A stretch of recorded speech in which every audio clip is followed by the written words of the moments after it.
2 மக்கபேயர் பிரிவு 11. சிறிது காலத்திற்கு பின் மன்னனுடைய பாதுகாவலனும் உறவினனும் ஆட்சி பொறுப்பாளனுமான லீசியா நடந்தவற்றைக் கண்டு பெரிதும் எரிச்சல் அடைந்தான். ஏறத்தாழ 80,000 காலாட் படையினரையும் குதிரை படையினர் அனைவரையும் திரட்டிக் கொண்டு யூதர்களுக்கு எதிராக புறப்பட்டான். எருசலேம் நகரை கிரேக்கர்களின் குடியிருப்பாக மாற்ற திட்டமிட்டான். பிற இனத்தாரின் கோவில்கள் மீது வரி விதித்தது போல எருசலேம் கோயில் மீதும் வரி விதிக்கவும் ஆண்டுதோறும் தலைமை குரு பீடத்தை விலை பேசவும் எண்ணினான். கடவுளின் ஆற்றல் பற்றி அவன் ஒருபோதும் நினைத்து பார்த்ததில்லை. மாறாக பெருந்திரளான தன் காலாட் படையினரையும் ஆயிரக்கணக்கான குதிரை படையினரையும் 80 யானைகளையும் நம்பி இருமாப்பு கொண்டான். யூதேயா நாட்டின் மீது லீசியா படையெடுத்து சென்று எருசலேமிலிருந்து ஏறத்தாழ 30 கிலோமீட்டர் தொலைவில் இருந்த அரண்சூழ் நகரான பெத்சூரை நெருங்கி அதை வன்மையாக தாக்கினான். கோட்டைகளை லீசியா முற்றுகையிட்டது பற்றி மக்கபேயும் அவருடைய ஆள்களும் அறிய நேர்ந்தது. அப்பொழுது இஸ்ரேலை மீட்க ஒரு நல்ல வானதூதரை அனுப்புமாறு அவர்களும் எல்லா மக்களும் அழுதி புலம்பி மன்றாடினர். மக்கபே தாமே முதலில் படைக்கலம் எடுத்துக் கொண்டார். தங்கள் உறவின் முறையினருக்கு உதவி புரியும்படி மற்றவர்களும் தம்மோடு சேர்ந்து தங்கள் உயிரை பணயம் வைக்குமாறு தோன்றினார். அவர்களும் விருப்புடன் ஒன்றாக சேர்ந்து முன்னேறி சென்றார்கள். அவர்கள் எருசலேமுக்கு அருகில் இருந்த போதே வெண்ணாடை அணிந்து பொன் படைக்கலன்களை சுழற்றி கொண்டிருந்த குதிரை வீரர் ஒருவர் அவர்களுக்கு தலைக்கு மேல் தோன்றினார். அப்போது அவர்கள் அனைவரும் இணைந்து இரக்கமுள்ள கடவுளை போற்றினார்கள்.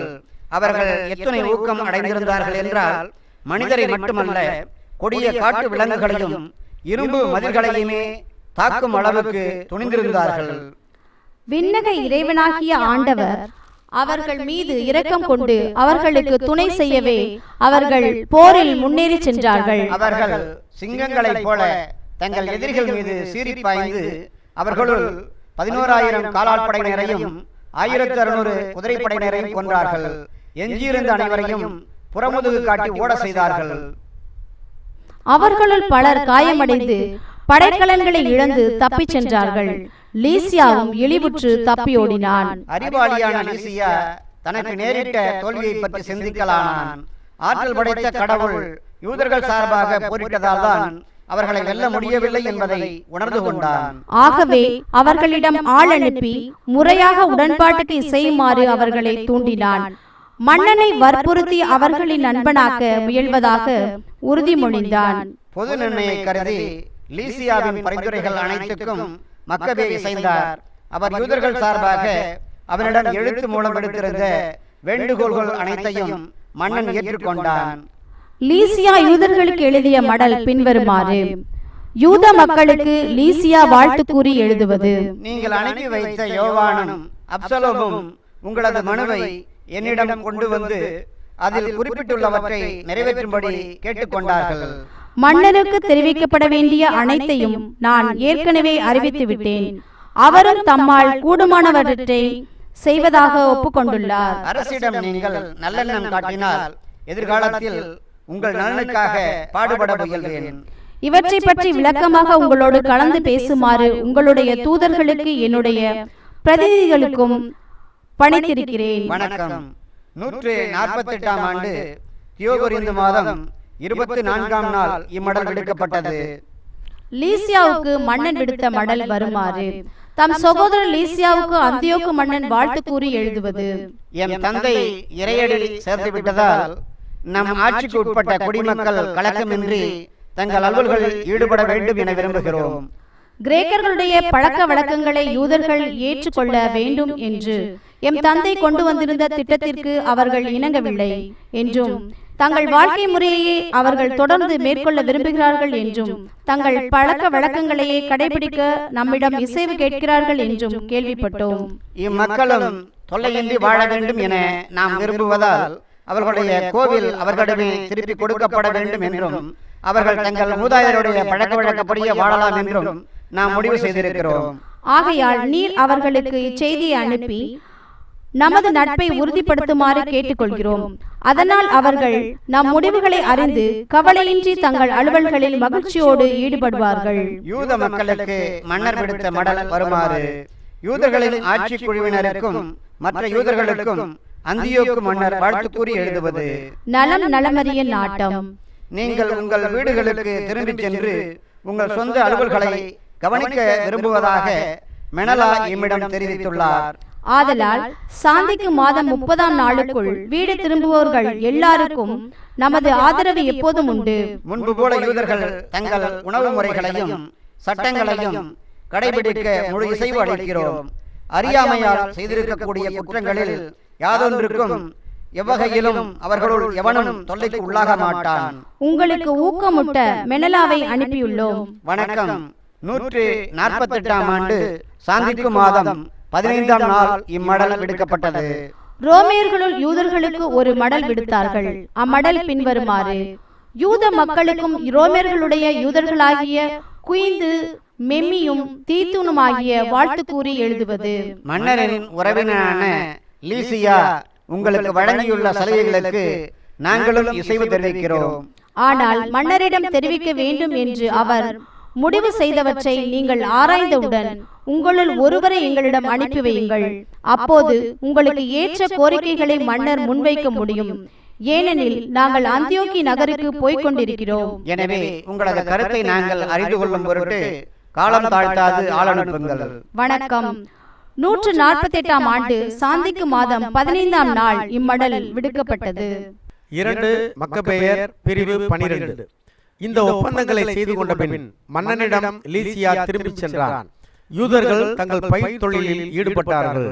ஆனால் அந்தந்த இடத்துக்கு ஆளுநர்களாக தீமேத்தேயு, கெனாயின் மகனான அல்பெனோன் மற்றும் எரோனிம், தெமோபோன் ஆகியோருடன் சேர்ந்து சைப்ரசு நாட்டு ஆளுநனான நிக்கானோரும் யூதர்களை தொல்லை நின்று அமைதியாக வாழவிடவில்லை. இதே காலத்தில் யாப்பா நகரத்தார் மாபெரும் துரோகம் புரிந்தார்கள். தங்களோடு வாழ்ந்து வந்த யூதர்களிடம் பகைமையற்றவர் போல் காட்டிக்கொண்டு அவர்களை மனைவி மக்களோடு தாங்கள் ஏற்பாடு செய்திருந்த படகுகளில் ஏறும்படி கேட்டுக்கொண்டார்கள். இது நகரத்தாரின் பொது இசைவுடன் செய்யப்பட்டதால் அமைதியில் வாழ விரும்பிய யூதர்கள் யாதொரு ஐயப்பாட்டுக்கும் இடம் கொடாது அதற்கு இசைந்தார்கள். யாப்பா நகரத்தார் அவர்களை கடலுக்குள் கொண்டு போய் மூழ்கடித்தார்கள். இவ்வாறு மூழ்கடிக்கப்பட்டவர்கள் ஏறக்குறைய 200 பேர். தம் இனத்தாருக்கு செய்யப்பட்ட கொடுமை பற்றி யூதா கேள்விப்பட்டு அதை அவர் தம் வீரர்களுக்கு தெரிவித்தார். நேர்மையான நடுவராகிய கடவுளை மன்றாடிவிட்டு தம் சகோதரர்களை கொன்றவர்களை எதிர்த்து சென்றார். இரவில் துறைமுகத்துக்கு தீ வைத்து படகுகளை கொளுத்தினார். அங்கு அடைக்கலம் புகுந்திருந்தவர்களை வாளுக்கு இரையாக்கினார். நகர வாயில்கள் அடைபட்டிருந்ததால் அவர் திரும்பிச் சென்றார். மீண்டும் வந்து யாப்பா நகரத்தார் அனைவரையும் அறவே அழிக்க திட்டமிட்டார். யாம்னியா மக்களும் தங்களிடையே வாழ்ந்து வந்த யூதர்களை இவ்வாறே கொல்ல திட்டமிட்டிருந்தார்கள் என்று அவர் அறிய வந்தார். இரவில் யாம்னியா மக்களை தாக்கினார். கப்பற்படையோடு சேர்ந்து துறைமுகத்துக்கு தீ வைத்தார். இத்தீப்பிழம்பின் செந்தழல் 50 கிலோமீட்டர் தொலைவில் இருந்த எருசலேம் வரை தெரிந்தது. யூதர்கள் யாம்னியாவில் இருந்து திமேத்தேயுவை எதிர்த்து ஏறத்தாழ 2 கிலோமீட்டர் சென்றபோது 500 குதிரை வீரர்களுடன் குறைந்தது 5000 அரேபியர்கள் அவர்களை எதிர்த்தார்கள். கடும் சண்டைக்கு பின் கடவுளின் உதவியால் யூதாவும் அவருடைய ஆள்களும் வெற்றி பெற்றார்கள். தோல்வியுற்ற அந்த நாடோடிகள் தங்களோடு சமாதானம் செய்து கொள்ளுமாறு யூதாவை கேட்டுக்கொண்டார்கள். அவருக்கு கால்நடைகளை கொடுப்பதாகவும் அவருடைய ஆள்களுக்கு எல்லா வழிகளிலும் உதவுவதாகவும் உறுதிமொழிந்தார்கள். அவர்கள் பல வகையிலும் உண்மையிலேயே தமக்கு பயன்படுவார்கள் என்று உணர்ந்த யூதா அவர்களோடு சமாதானம் செய்து கொள்ள உடன்பட்டார். அவரிடமிருந்து உறுதி பெற்ற பின் அவர்கள் தங்கள் பாசறைகளுக்கு திரும்பினார்கள். பல்வேறு இனத்தவர் வாழ்ந்த மதில்களோடு நன்கு அரண் செய்யப்பட்ட ஒரு நகரையும் யூதா தாக்கினார். அதன் பெயர் காஸ்பின்.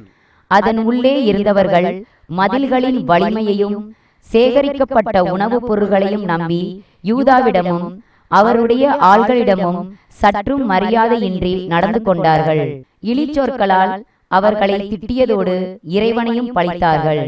ஆனால் இடிக்கும் கருவிகளும் படைப்பொறிகளுமின்றி யோசுவா காலத்தில் எரிகோவை தரைமட்டமாக்கிய உலகின் பெரும் தலைவரை யூதாவும் அவருடைய ஆள்களும் துணைக்கு அழைத்து மதில்களை நோக்கி சீற்றத்துடன் பாய்ந்து சென்றார்கள். கடவுளின் திருவுளத்தால் நகரை கைப்பற்றினார்கள். எண்ணற்ற பேரை கொன்றார்கள். இதனால் அருகே இருந்த ஏறக்குறைய 1/2 கிலோமீட்டர் அகலமான ஏரி குருதியால் நிரம்பி வழிந்தது போல தோன்றியது. அவர்கள் அங்கிருந்து ஏறத்தாழ 150 கிலோமீட்டர் கடந்து சென்ற பின் தோபியர் என்று அழைக்கப்பெற்ற யூதர்கள் வாழ்ந்து வந்த காராகா என்னும் இடத்துக்கு வந்து சேர்ந்தார்கள். அவர்கள் அங்கே தீமோத்தேயுவை காணவில்லை. ஏனெனில் ஓரிடத்தில் வலிமை வாய்ந்த ஒரு காவற்படையை நிறுத்தி வைத்ததை தவிர வேறு ஒன்றும் செய்ய முடியாத நிலையில் அவன் அங்கிருந்து ஏற்கனவே புறப்பட்டு சென்று விட்டான். மக்கபேயிடம் படைத்தலைவர்களாய் இருந்த தொசித்தும் சோசிபத்தரும் அணிவகுத்து சென்று ஒரு கோட்டையில் தீமோத்தேயுவை விட்டுவிட்டிருந்த 10,000க்கும் மிகுதியானவர்களை அழித்தார்கள். மக்கபே தம் படைகளை அணி அணியாய் பிரித்து ஒவ்வொரு அணிக்கும் ஒரு தலைவரை ஏற்படுத்திய பின் தீமோத்தேயுவை துரத்தி சென்றார். அவனிடம் 120,000 காலாட்படையினரும் 2,500 குதிரை படையினரும் இருந்தனர். யூதா தன்னை நெருங்கி வருவதை அறிந்தபோது தீமோத்தேயு பெண்களையும் பிள்ளைகளையும் பொருள்களையும் கர்னாயிம் நகருக்கு அனுப்பினான். அங்கு செல்லும் பாதைகள் அனைத்தும் ஒடுக்கமானவையாய் இருந்தமையால் அந்த இடம் முற்றுகையிடுவதற்கு கடினமாய் நெருங்குவதற்கு அரிதாயும் இருந்தது. ஆனால் யூதாவின் முதல் அணியை கண்டவுடனே அச்சமும் கலக்கமும் பகைவர்களை ஆட்கொண்டன. ஏனெனில் அனைத்தையும் காண்பவர் அவர்களுக்கு தோன்றினார். எனவே அவர்கள் மிரண்டு தலை தெறிக்க ஓடி எல்லா பக்கத்திலும் சிதறுண்டு போனார்கள். தங்களுடைய ஆள்களின் வாள் முனைகளாலேயே குத்தப்பட்டு அடிக்கடி ஒருவர் மற்றவரை காயப்படுத்தி கொண்டார்கள். யூதா மிகுந்த வலிமையோடு அவர்களை பின்தொடர்ந்து அந்த கொடியவர்களை வாளுக்கு இரையாக்கினார். அவர்களுள் 30,000 பேரை அழித்தார். தோசித்து சோதிபத்தர் அவர்களுடைய ஆட்கள் ஆகியோருடைய கையில் தீமோத்தேயுவே அகப்பட்டு கொண்டான். தன்னை உயிரோடு போகவிட வேண்டும் என்று நயவஞ்சகமாக அவர்களை கெஞ்சி கேட்டுக்கொண்டான். அவர்களுள் பெரும்பாலோருடைய பெற்றோரும் சகோதரரும் தன்னுடைய பிடியில் இருந்ததால் எச்சலுகையும் அவர்களுக்கு காட்டப்பட மாட்டாது என்று கூறியிருந்தான். எத்தீங்கும் செய்யாமல் அவர்களை திருப்பி அனுப்பிவிடுவதாக கொடுத்திருந்த தனது வாக்கை அவன் மீண்டும் உறுதிப்படுத்தியதால் தங்கள் சகோதரர்களை காப்பாற்றும் பொருட்டு அவனை அவர்கள் விட்டுவிட்டார்கள். யூதா அதன் பின் கர்னாயிமையும் அத்தர் காத்து கோவிலையும் எதிர்த்து சென்று 25,000 பேரை கொன்றார். அவர்களை முறியடித்து கொன்றபின் எபிரோனை எதிர்த்து சென்றார். அரண் சூழ்ந்த அந்நகரில்தான் பன்னாட்டு மக்கள் கூட்டத்தோடு லீசியா வாழ்ந்து வந்தான். வலிமை மிக்க இளைஞர்கள் மதில்களுக்கு முன்பாக நின்று கொண்டு அவற்றை துணிவுடன் பாதுகாத்தார்கள். அங்கு படைப்பொறிகளும் எரிபடைகளும் மிகுதியாக இருந்தன. தமது ஆற்றலால் பகைவர்களின் வலிமையை சிதறடிக்க வல்லவரான இறைவனிடம் யூதர்கள் மன்றாடிய பின் நகரை கைப்பற்றினார்கள். அதில் இருந்தவர்களுள் 25,000 பேரை கொன்றார்கள். அவர்கள் அங்கிருந்து புறப்பட்டு எருசலேமில் இருந்து 120 கிலோமீட்டருக்கு அப்பால் இருந்த சித்தோப்போலிக்கு விரைந்தார்கள். ஆனால் அங்கு வாழ்ந்த யூதர்கள் சித்தபேலியை மக்கள் தங்களை நன்கு நடத்தியதற்கும் துன்ப காலத்திலும் தங்களுக்கு அன்பு காட்டியதற்கும் சான்று பகர்ந்தார்கள். அதனால் யூதாவும் அவருடைய ஆள்களும் சித்தோப்போலி மக்களுக்கு நன்றி கூறி எதிர்காலத்திலும் தங்கள் இனத்தாருடன் அன்புறவோடு வாழும்படி கேட்டுக்கொண்டார்கள். பின் பெந்தகோஸ்து திருவிழா நெருங்கி வந்தமையால் எருசலேமுக்கு சென்றார்கள்.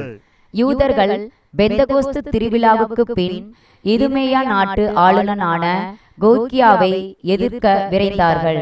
அவன் 3000 காலாட்படையினரோடும் 400 குதிரை படையினரோடும் அவர்களை எதிர்த்து சென்றான். அவர்கள் போர் தொடுத்த போது யூதர்களுள் சிலர் கொலை செய்யப்பட்டார்கள். ஆனால் பக்கேனோருடைய ஆள்களுள் வலிமை மிக்க ஒருவரான தொசித்து குதிரை மேல் இருந்தபடியே கோர்க்கியாவை பிடித்துக் கொண்டார். அந்த கயவனுடைய மேலாடையை பற்றி கொண்டு அவனை மிக்க வலிமையோடு இழுத்த வண்ணம் உயிரோடு பிடித்துச் செல்ல எண்ணி இருந்த போது திராக்கோன் குதிரை வீரர்கள் ஒருவன் தொசித்து மீது பாய்ந்து அவருடைய தோலை துண்டித்தான். ஆகவே கோர்கியா மாரிசாவுக்கு தப்பியோடினான். எஸ்தரியும் அவருடைய ஆட்களும் நீண்ட நேரம் போர் செய்து களைப்புற்றிருந்ததால் தங்கள் சார்பாக இருந்து போரிடுவதோடு தலைமையேற்று நடத்துமாறு ஆண்டவரை யூதா வேண்டினார். தம் தாய்மொழியில் போர்க்குரல் எழுப்பி புகழ்பாக்கள் இசைத்தார். எதிர்பாராத நேரத்தில் கோர்கியாவின் படையின் மீது பாய்ந்து அவர்களை புறமுதுகு காட்டு ஓடுபடி செய்தார். பின் யூதா தம் படையை திரட்டிக் கொண்டு அதுலாம் நகரை அடைந்தார். 7ஆம் நாள் வந்தபோது அவர்கள் தங்கள் வழக்கப்படி தங்களை தூய்மைப்படுத்திக் கொண்டு அவ்விடத்தில் ஓய்வு நாளை கடைபிடித்தார்கள். போரில் மடிந்தவர்களின் சடலங்களை எடுத்து அவர்களுடைய மூதாதையரின் கல்லறைகளில் உறவினர்களோடு அடக்கம் செய்ய வேண்டியிருந்ததால் அவற்றை கொண்டு வரும்படி மறுநாள் யூதாவும் அவருடைய ஆள்களும் புறப்பட்டார்கள். ஆனால் யூதர்கள் அணியலாகாது என்று திருச்சட்டம் தடை செய்திருந்த யாமியாவில் இருந்த சிலைகளின் அடையாளங்கள் கொலையுண்ட ஒவ்வொருவரின் ஆடைக்குள்ளும் தென்பட்டன. இதனால் தான் அவர்கள் மடிந்தார்கள் என்பது அப்போது எல்லாருக்கும் தெளிவாயிற்று. ஆகவே மறைவானவற்றை வெளிப்படுத்துகிற நீதியுள்ள நடுவராகிய ஆண்டவரின் செயல்களை எல்லாரும் போற்றினார்கள். அந்த பாவத்தை முற்றிலும் துடைத்தளிக்குமாறு வேண்டிய வண்ணம் மன்றாட்டில் ஈடுபட்டார்கள். பாவத்தினின்று அகலும்படி பெருமகனார் யூதா மக்களுக்கு அறிவுரை கூறினார். ஏனெனில் பாவத்தின் விளைவாக மடிந்தவர்களுக்கு நேர்ந்ததை அவர்கள் தங்கள் கண்ணாலேயே பார்த்தார்கள். பின்பு அவர்கள் ஒவ்வொருவரிடமிருந்தும் அவர் பணம் திரட்டி 6 கிலோ வெள்ளி சேகரித்து பாவம் போக்கும் பலி ஒப்புக் கொடுக்கும்படி எருசலேமுக்கு அனுப்பி வைத்தார். இச்செயல் மூலம் உயிர்த்தெழுதலை மனதில் கொண்டு நன்முறையில் மேன்மையாக நடந்து கொண்டார். ஏனெனில் வீழ்ந்தோர் மீண்டும் எழுவர் என்பதை எதிர்பார்த்திருக்கவில்லை என்றால் அவர் இறந்தோருக்காக மன்றையாடியது தேவையற்றதும் மடமையும் ஆகும். ஆனால் இறைப்பற்றுடன் இறந்தோர் சிறந்த கைமாறு பெறுவர் என்று அவர் எதிர்பார்த்திருப்பாரெனில் அது இறைப்பற்றை உணர்த்தும் தூய எண்ணமாகும். ஆகவே இறந்தவர்கள் தங்கள் பாவத்தினின்று விடுதலை பெறும்படி அவர் அவர்களுக்காக பாவம் போக்கும் பலி ஒப்புக் கொடுத்தார். 2 மக்கபேயர் பிரிவு 13. 149ஆம் ஆண்டு அந்தியோக்கு யூப்பாத்தார் பெரும் படையோடு யூதேயாவை எதிர்த்து வருவதாக யூதாவுக்கும் அவருடைய ஆள்களுக்கும் செய்தி எட்டியது. அவனுடைய பாதுகாப்பாளனும் ஆட்சி பொறுப்பாளனுமான லீசியாவும் அவனோடு வந்திருந்தான். 110,000 காலாள்கள், 5300 குதிரை வீரர்கள், 22 யானைகள், வாள் பூட்டிய 300 தேர்கள் அடங்கிய கிரேக்க படை ஒன்று அவர்களுக்கு இருந்தது. மெனலாவும் அவர்களோடு சேர்ந்து கொண்டு அந்தியோக்குக்கு நயவஞ்சகமாக ஊக்கமூட்டினான். தன் நாட்டின் நலனை முன்னிட்டு அன்று தனது பதவியை தக்க வைத்துக் கொள்ளலாம் என்ற நம்பிக்கையால் தான் அவ்வாறு செய்தான். ஆனால் மாவேந்தனாம் இறைவன் அந்த கயவனுக்கு எதிராக அந்தியோக்கியின் சீற்றத்தை தூண்டிவிட்டார். எல்லா தீமைகளுக்கும் மெனலாவே காரணம் என்று லீசியா அந்தியோக்குக்கு தெரிவித்தான். எனவே மெனலாவை பெராயாவுக்கு கொண்டு போய் அந்த இடத்தின் வழக்கப்படி கொள்ள அந்தியோக்கு ஆணையிட்டான். அங்கே 50 முழ உயரமுள்ள மாடம் ஒன்று இருந்தது. அது சாம்பலால் நிறைந்திருந்தது. அம்மாடத்து விளிம்பின் உள்புறத்தை சுற்றிலும் சாம்பலை நோக்கி சரிந்த ஒரு தளம் இருந்தது. கோவிலை தீட்டுப்படுத்தியவர்களை அல்லது கொடிய குற்றம் புரிந்தவர்களை அங்கிருந்து கீழே தள்ளி கொன்றளிப்பது வழக்கம். திருச்சட்டத்தை மீறிய மெனலா இவ்வாறே இறந்தான். அடக்கம் செய்யப்படவும் இல்லை. தூய நெருப்பும் சாம்பலும் கொண்ட பலிபீடத்திற்கு எதிராக பல பாவங்களை செய்திருந்த அவன் சாம்பலில் உழன்று செத்தது முற்றிலும் பொருத்தமே. மன்னன் தன் தந்தையின் காலத்தில் யூதர்கள் பட்டதை விட கொடிய தீமைகளை அவர்கள் மீது சுமத்தும்படி முரட்டு செருக்குடன் புறப்பட்டு சென்றான்.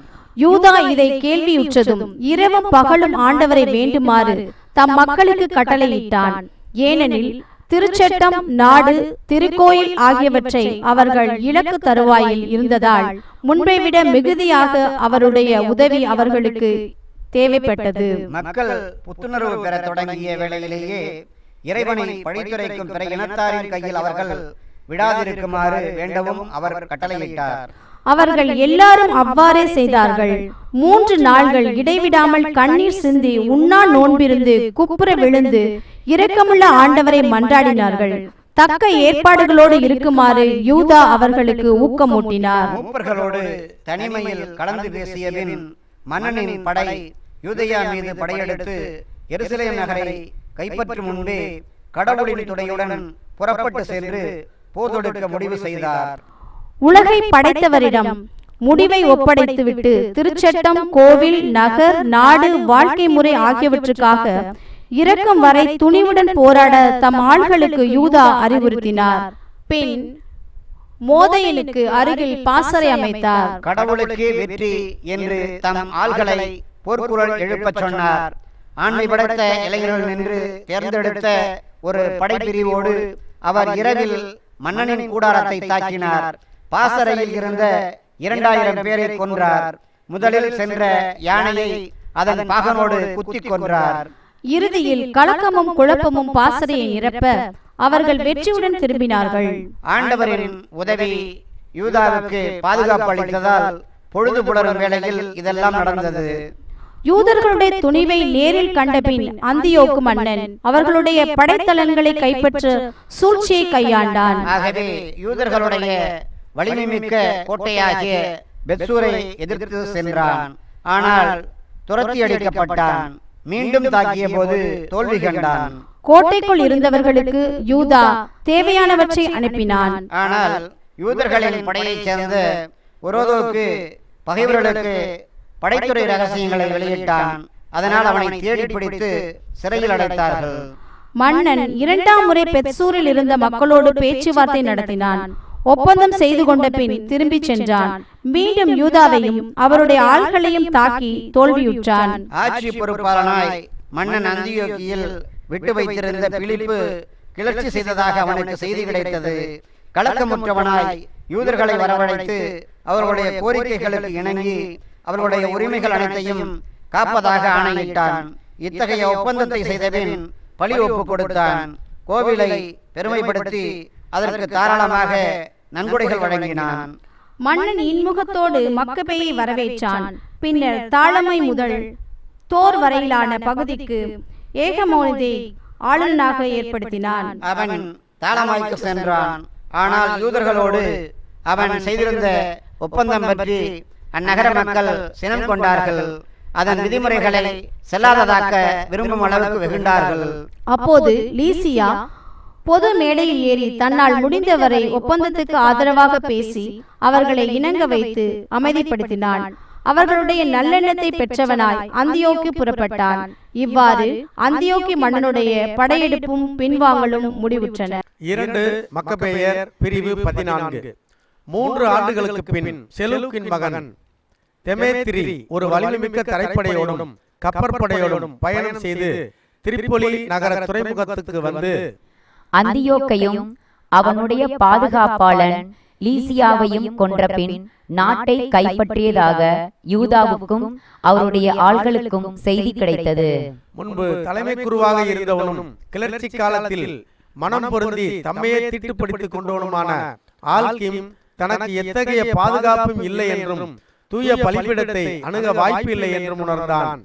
151ஆம் ஆண்டளவில் திமத்ரி மன்னனிடம் சென்று ஒரு பொன்முடி, பொன் குருத்தோலை ஆகியவற்றோடு கோவிலில் இருந்து வழக்கமாக கொடுக்கப்படும் ஒலிவ கிளைகளையும் அவனுக்கு அன்பளிப்பாக கொடுத்தான்.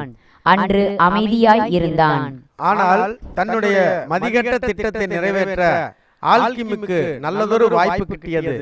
ஆட்சி மன்ற கூட்டத்துக்கு தெமேத்திரி அவனை அழைத்து யூதர்களின் மனநிலை திட்டம் பற்றி வினவிய போது அவன் பின்வருமாறு பதிலளித்தான். யூதா மக்கபேயின் தலைமையில் செயல்படுகின்ற கசிதேயர் எனப்படும் யூதர்களை தொடர்ந்து போரிட்டு கொண்டிருக்கிறார்கள். பேரரசில் அமைதி நிலவாதவாறு கிளர்ச்சியை தூண்டிவிட்டு கொண்டிருக்கிறார்கள். ஆகவே என்னுடைய மூதாதையர் வழிவந்த பெருமையாகிய தலைமை குறிப்பிடத்தை இழந்துவிட்டு இப்போது இங்கு வந்திருக்கிறேன். முதலாவதாக மன்னருடைய நலன்களில் எனக்கு உண்மையான ஈடுபாடு உண்டு. இரண்டாவதாக என் நாட்டு மக்களின் நலனிலும் எனக்கு நாட்டம் உண்டு. நான் முன் குறிப்பிட்டவர்களுடைய மூட நடவடிக்கைகளால் எங்கள் இனம் முழுவதும் பெரும் துன்பத்துக்கு உள்ளாகி இருக்கிறது. மன்னரே, இது பற்றிய முழு விவரமும் தாங்கள் தெரிந்து கொண்டு எல்லாரிடமும் காட்டும் மனித நேயத்துக்கு ஏற்ப எங்கள் நாட்டுக்கும் ஒடுக்கப்படுகின்ற எங்கள் இனத்துக்கும் நன்மை செய்யுங்கள். யூதா உயிரோடு இருக்கும் வரை பேரரசில் அமைதி நிலவ முடியாது. ஆல்கிம் இவ்வாறு பேசியவுடன் யூதாவோடு பகைமை கொண்டிருந்த மன்னனின் நண்பர்களும் தெமேத்திரிக்கு மேலும் சினமூட்டினார்கள். எனவே தெமேத்திரி உடனடியாக யானை படையின் தலைவனாயிருந்த நிக்கானோரை தேர்ந்தெடுத்து யூதேயாவின் ஆளுநனாக ஏற்படுத்தி அனுப்பி வைத்தான். யூதாவை கொல்லவும் அவருடைய ஆள்களை சிதறடிக்கவும் சிறப்புமிகு கோவிலின் தலைமை குருவாக ஆல்கிமை ஏற்படுத்தவும் அவனுக்கு கட்டளையிட்டான். யூதாவுக்கு அஞ்சி யூதேயாவிலிருந்து தப்பியோடி இருந்த பிற இனத்தார் நிக்கானோரோடு சேர்ந்து கொல்ல ஒன்று கூடினார்கள். யூதர்களுக்கு நேரிடும் இன்னல் இடுக்கண்கள் தங்களுக்கு வளமூட்டும் என்று எண்ணினார்கள். நிக்கானோருடைய வருகை பற்றியும் பிற இனத்தார் அவனோடு சேர்ந்து கொண்டது பற்றியும் யூதர்கள் கேள்விப்பட்ட போது தங்கள் தலையில் புழுதியை தூவிக் கொண்டார்கள். தங்களை என்றென்றும் தம் மக்களாக நிலைநிறுத்தி தம் வெளிப்பாடுகள் மூலம் தம் வழி உரிமையாகிய தங்களை காத்து வரும் இறைவனிடம் கெஞ்சி மன்றாடினார்கள்.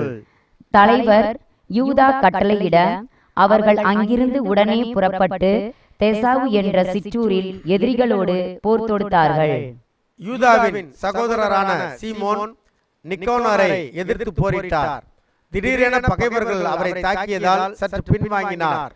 இருப்பினும் யூதா அவருடைய ஆள்கள் ஆகியோருடைய வலிமை பற்றியும் தங்கள் நாட்டிற்காக செய்த போரில் அவர்கள் காட்டிய துணிவு பற்றியும் நிக்கானோர் கேள்வியுற்ற போது குருதி சிந்துதல் மூலம் இச்சிக்கலுக்கு தீர்வு காண தயங்கினான். ஆகவே ஒப்பந்தம் செய்து கொள்ள பொசித்தோன், தேயதோத்து, மத்தத்தியா ஆகியோரை அனுப்பினான்.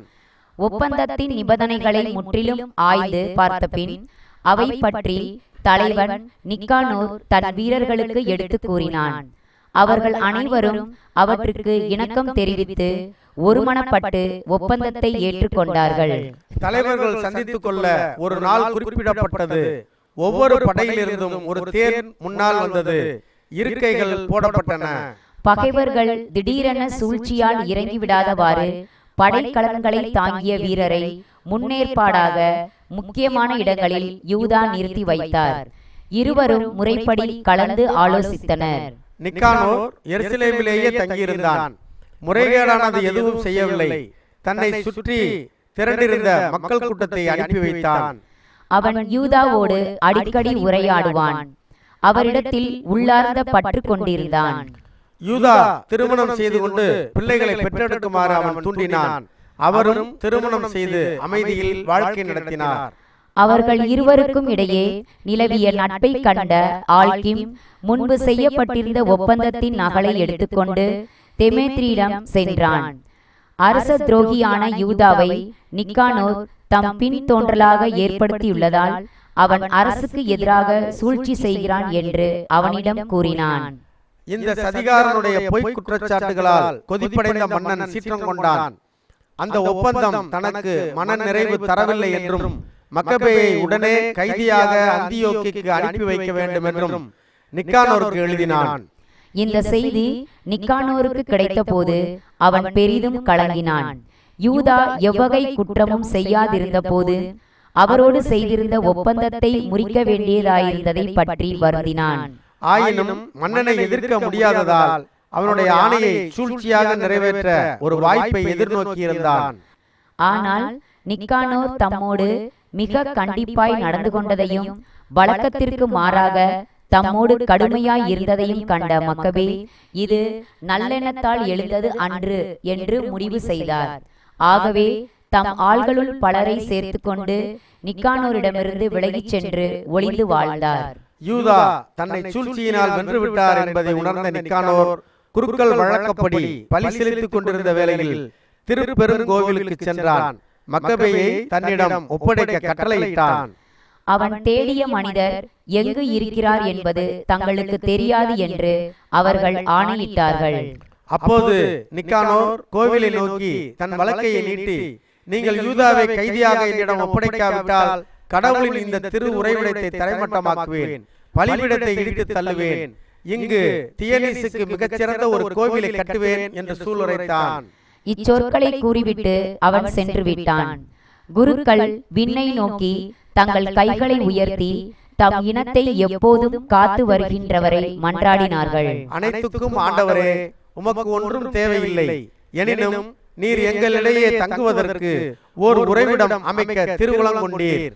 எனவே தூய ஆண்டவரே, தூய்மைக்கெல்லாம் ஊற்றே, சிறிது காலத்துக்கு முன் தூய்மைப்படுத்த பெற்ற இந்த இல்லத்தை என்றென்றும் தீட்டுப்படாமல் காப்பாற்றும் என்று வேண்டினார்கள். எருசலேமின் மூப்பர்களுள் ஒருவரான இராட்சிக்கு எதிராக நிக்கானோரிடம் குற்றம் சாட்டப்பட்டது. அவர் தம் மக்களிடம் அன்பு கொண்டவர், அவர்களிடையே மதிப்பு பெற்றவர், நல்மனம் படைத்தவர், இதனால் யூதர்களின் தந்தை என்று பெயர் பெற்றவர். முற்காலத்தில் நடந்த கிளர்ச்சியின் போது யூத நெறிப்படி வாழ்ந்தவர் என்ற குற்றச்சாட்டுக்கு ஆளாகி யூத மறைக்காக தம் உடலையும் உயிரையும் மிகுந்த ஆர்வத்துடன் இழக்க துணிந்தவர். யூதரோடு தனக்கு இருந்த பகைமையை வெளிப்படுத்த விரும்பி இராட்சியை கைது செய்து வருமாறு 500க்கும் மிகுதியான படை வீரர்களை நிக்கானோர் அனுப்பி வைத்தான். இதன் மூலம் யூதர்களுக்கு பேரிடர் விளைவிக்க எண்ணினான். படை வீரர்கள் காவல் மாடத்தை கைப்பற்றி முற்றத்தின் கதவை உடைக்கவிருந்த போது நெருப்பை கொண்டு வரச் செய்து கதவுகளை எரிக்க பணித்தான். அப்பொழுது அவர்களால் சூழப்பட்ட இராட்சி தம் வாளின் மேலேயே வீழ்ந்தார். தீயோர் கையில் அகப்பட்டு தம் உயர்குடி பிறப்புக்கு தகாத இழிவு அடைவதை விட மானத்தோடு இறக்க விரும்பினார். அப்போது ஏற்பட்ட பரபரப்பில் அவர் வாள் மீது சரியாக விழவில்லை. வீரர்கள் கதவுகளின் வழியாக பாய்ந்து வரவே அவர் துணிந்து மதில் மேல் ஏறி ஆண்மையோடு கூட்டத்தினூடே குதித்தார். ஆனால் வீரர்கள் விரைந்து விலக அங்கு ஏற்பட்ட வெற்றிடத்தின் நடுவில் விழுந்தார். இன்னும் உயிர் இருக்கையில் சீற்றத்தால் பற்றியிருந்தவராய் அவர் எழுந்தார். குருதி பீரிட கொடிய காயங்களுடன் கூட்டத்தின் நடுவே ஓடி ஒரு செங்குத்தான பாறை மேல் நின்றார். அவருடைய குருதியெல்லாம் வடிந்ததும் அவர் தம் குடல்களை கீறி எடுத்து இரு கைகளாலும் பிடித்து கூட்டத்தை நோக்கி சுழற்றி எறிந்தார். இவற்றை தமக்கு திரும்பவும் தருமாறு உயிருக்கும் மூச்சுக்கும் ஆண்டவரான இறைவனை மன்றாடினார். இவ்வாறு இராட்சி இறந்தார். 2 மக்கபேயர் பிரிவு 15. யூதாவும் அவருடைய ஆள்களும் சமாரியா நாட்டில் இருக்கிறார்கள் என்று கேள்வியுற்ற நிக்கானோர் தனக்கு இழப்பு நேரா வண்ணம் அவர்களை ஓய்வு நாளில் தாக்க திட்டமிட்டான். நிக்கானோரை பின்தொடர கட்டாயத்துக்கு உள்ளான யூதர்கள் அவனிடம், அவர்களை இத்துணை கொடுமையாகவும் முரட்டுத்தனமாகவும் அழிக்க வேண்டாம், எல்லாவற்றையும் கண்காணிப்பவர் மற்ற நாள்களை விட மாட்சிமைப்படுத்தி தூய்மைப்படுத்தியுள்ள இந்நாளை மதிப்பீராக என்றார்கள். அதற்கு அந்த மாபெரும் கயவன், ஓய்வு நாளை கடைபிடிக்க கட்டளையிட்டுள்ள ஒரு அரசன் விண்ணில் இருக்கிறானோ என்று வினவினான். அப்போது அவர்கள், என்றுமுள்ள ஆண்டவரே, விண்ணின் வேந்தர் அவரே, 7ஆம் நாளை கடைபிடிக்க எங்களை பணித்தவர் என்று அறிக்கையிட்டார்கள். அதற்கு அவன், மன்னனின் வேந்தன் நான், ஆகவே நீங்கள் படைக்கலன்களை எடுத்து அரச அலுவல் செய்ய நான் உங்களுக்கு கட்டளையிடுகிறேன் என்றான். ஆயினும் தனது கொடிய திட்டத்தை நிறைவேற்றுவதில் அவன் வெற்றி பெறவில்லை. செருக்கும் இருமாப்பும் கொண்ட நிக்கானோர் யூதாவையும் அவருடைய ஆள்களையும் வென்று வெற்றி சின்னம் ஒன்றை எழுப்ப முடிவு செய்திருந்தான். ஆயினும் ஆண்டவரிடமிருந்து தமக்கு உதவி கிடைக்கும் என்ற முழு நம்பிக்கையில் மக்கவே தளராதிருந்தார். பிற இனத்தாரின் தாக்குதலை பற்றி அஞ்சாதிருக்கவும், முன்பு விண்ணக இறைவனிடமிருந்து தங்களுக்கு கிடைத்த உதவியை நினைவு கூறவும், இப்போதும் எல்லாம் வல்லவர் தங்களுக்கு வெற்றியை அருள்வார் என நம்பிக்கை கொள்ளவும் அவர் தம் ஆள்களுக்கு அறிவுரை வழங்கினார். திருச்சட்ட நூலிலிருந்தும் இறைவாக்கு நூல்களிலிருந்தும் படித்து காட்டி அவர்களுக்கு ஊக்கமூட்டினார். அவர்கள் ஏற்கனவே வென்றிருந்த போர்களை நினைவுபடுத்தி ஆர்வத்தை தூண்டிவிட்டார். அவர்களுக்கு துணிவூட்டி கட்டளையிட்டார். பிற இனத்தார் நம்பிக்கை துரோகம் புரிந்ததையும் ஆணைகளை மீறியதையும் சுட்டிக்காட்டினார். கேடயம், ஈட்டி ஆகியவற்றிலிருந்து கிடைக்கும் பாதுகாப்பை விட ஊக்கமூட்டும் சொல் எனும் படைக்கலத்தை அவர்கள் ஒவ்வொருவருக்கும் அணிவித்தார். தாம் கண்ட ஒரு கனவு பற்றி, அதாவது நம்பத்தகுந்த ஒரு வகை காட்சி பற்றி விளக்கி அவர்கள் அனைவரையும் மகிழ்வித்தார். அவர் கண்ட காட்சி பின்வருமாறு: ஓனியா தம் கைகளை விரித்து யூத மக்கள் அனைவருக்காகவும் மன்றாடி கொண்டிருந்தார். அவர் ஒரு காலத்தில் தலைமை குருவாய் இருந்தவர், நல்லவர், மேன்மை மிக்கவர், எளிமையான தோற்றமும் அடக்கமுடைமையும் உள்ளவர். பொருந்த பேசுபவர், குழந்தை பருவம் முதல் நற்பண்புகளில் பயிற்சி பெற்றவர். இதேபோல் வேறொரு மனிதரும் தோன்றினார். அவர் நரைத்த முடியும், மதிப்பும் வியத்தகு மாட்சியும் அதிகார தோற்றமும் கொண்டவர். அப்போது ஓனியா, இவர் தம் சகோதரர்கள் மீது அன்பு செலுத்துபவன், தன் மக்களுக்காகவும் திருநகருக்காகவும் மிகுதியாக வேண்டிக் கொள்பவர் இவரே, கடவுளின் இறைவாக்கினரான எரேமியா என்று கூறினார். அப்பொழுது எரேமியா தமது வலக்கையை நீட்டி யூதாவுக்கு ஒரு பொன் வாளை கொடுத்தார். அதை கொடுத்தபடியே, கடவுளின் கொடையாகிய இத்தூய வாளை எடுத்துக்கொள்ளும், இது கொண்டு உம்முடைய எதிரிகளை அடித்து நொறுக்கும் என்றார். அஞ்சாமையை தூண்டிவிடக்கூடியதும் இளைஞருடைய உள்ளங்களில் வீரத்தை எழுப்பிவிடக்கூடியதுமான தம் விழுமிய சொற்களால் யூதா எல்லாருக்கும் ஊக்கமூட்டினார். எனவே காலம் தாழ்த்தாமல் துணிவுடன் தாக்கி முழு வலிமையோடு நேருக்கு நேர் போர் செய்து நிலைமைக்கு முடிவு காண அவர்கள் உறுதி பூண்டார்கள். ஏனெனில் நகரமும் திருவுறைவிடமும் கோவிலும் ஆபத்தான நிலையில் இருந்தன. தங்கள் மனைவியர், பிள்ளைகள், சகோதரர்கள், உறவினர்கள் ஆகியோரை பற்றி அவர்கள் பெரிதும் கவலைப்படவில்லை. தூய்மைப்படுத்த பெற்ற கோவிலை பற்றியே எல்லாவற்றுக்கும் மேலாக கவலைப்பட்டார்கள். நகரில் விடப்பட்டிருந்தவர்களும் பெரிதும் மனக்கலக்கம் அடைந்தார்கள். ஏனெனில் திறந்த வெளியில் நடைபெறவிருந்த முதலை பற்றிய கவலை அவர்களுக்கு இருந்தது. போரின் முடிவை எல்லாரும் ஆவலோடு எதிர்பார்த்து கொண்டிருந்தார்கள். எதிரிகள் போருக்கு அணிவகுத்து தங்கள் படைகளுடன் நெருங்கி வந்து கொண்டிருந்தார்கள். யானைகள் போர்த்திர முக்கியத்துவம் வாய்ந்த இடங்களிலும் குதிரைப்படைகள் இரு பக்கங்களுமாக நிறுத்தப்பட்டன. படைத்திரளின் அணிவகுப்பையும் வீரர்களின் படைக்கல வகைகளையும் யானைகளின் வெறியையும் கண்ட மக்களே விண்ணை நோக்கி தம் கைகளை உயர்த்தி வியத்தகு செயல்கள் புரியும் ஆண்டவரை மன்றாடினார். ஏனெனில் படைக்கலங்களினால் அல்ல, ஆண்டவரின் திருவுளப்படி தகுதி பெற்றவருக்கு அவர் வெற்றியை அருள்கிறார் என்று அறிந்திருந்தார். அவர் பின்வருமாறு மன்றாடினார்: ஆண்டவரே, யூதாவின் மன்னர் எசேக்கியாவின் காலத்தில் நீர் வானதுதரை அனுப்ப அவர் சனகெரிபின் பாசறையில் 1,85,000 பேரை கொன்றார். விண்ணின் வேந்தரே, பகைவர்களை பெரிதும் அஞ்சி நடுநடுங்க வைத்து எங்களை வழிநடத்தக்கூடிய ஒரு நல்ல வானதுதரை இப்போது அனுப்பும். தூய மக்களை தாக்க வந்திருக்கும் இந்த இறைப்பழிப்போரை உமது கைவன்மையாய் வீழ்த்துவீராக. இத்துடன் அவர் தம் வேண்டுதலை முடித்துக் கொண்டார். நிக்கானோரும் அவனுடைய ஆள்களும் எக்காலங்களோடும் போர் பாடல்களோடும் முன்னேறி சென்றார்கள். ஆனால் யூதாவும் அவருடைய ஆள்களும் இறைவனை துணைக்கு அழைத்து மன்றாடிய வண்ணம் பகைவர்களை எதிர்த்தார்கள். இவ்வாறு கைகளால் போர் செய்து கொண்டும் உள்ளத்தில் கடவுளை மன்றாடி கொண்டும் இருந்ததால் குறைந்தது 35,000 பேரை வீழ்த்தினார்கள். கடவுளுடைய வெளிப்பாட்டால் பெரிதும் மகிழ்ந்தார்கள்.